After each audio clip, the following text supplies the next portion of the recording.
Sebenarnya kalau untuk komplikasinya sendiri dok, ini vertigo ini bisa menyebabkan apa dok komplikasinya? Yang paling parah ya kalau misalnya kita terkena vertigo ya jatuh ya. Iya, tetap pusing, hilang keseimbangan ya.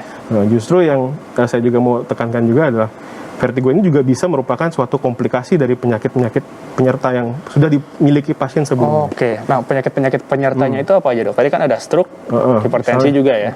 Misalnya dia punya gagal jantung misalnya. Gagal jantung. Ya. Oke. Jadi pompa jantungnya menuju ke otaknya berkurang. Itu bisa menyebabkan suatu gejala vertigo yang merasa seperti melayang. Atau dia punya penyakit kencing manis misalnya. Ya. Penyakit kencing manis juga bisa menyebabkan suatu hipotensi pada pasien. Ya. Jadi bisa juga tuh gejalanya seperti melayang. Atau juga menarik adalah sering juga pada pasien-pasien pasca trauma. Jadi dia habis terbentur kepalanya.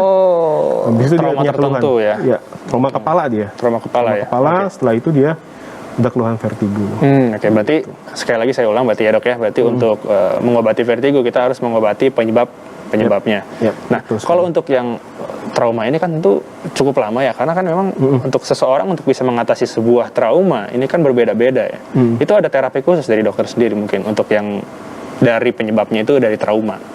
Untuk trauma sih enggak ya sebenarnya secara spesifik. Semua latihannya memang lebih ke medikamentosa dan juga rehabilitasi biasanya. Oh, rehabilitasi. Ada rehabilitasi khusus pada pasien-pasien pasca trauma biasanya.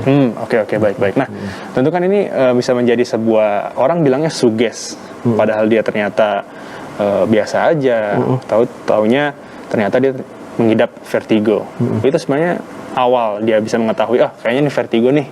Itu dia deteksi awal berarti ya dok ya. Ini apakah dia harus minum obat aja atau mungkin harus konsultasi ke fasilitas kesehatan? Nah, saya selalu berusaha menekankan seperti ini, karena misalnya vertigo itu hanya sebuah gejala, ya. Jadi kita harus mengobati adalah penyebab dari penyakit vertigo tersebut.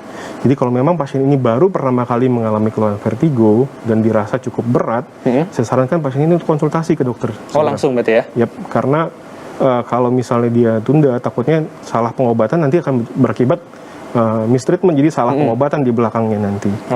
Atau pasien yang sudah tegak nih diagnosis vertigonya, cuma dia mengalami muntah hebat misalnya, tidak bisa makan, tidak bisa minum, itu kan juga cenderung menjadi suatu dehidrasi ya. Terus saya juga sarankan untuk segera pergi ke dokter.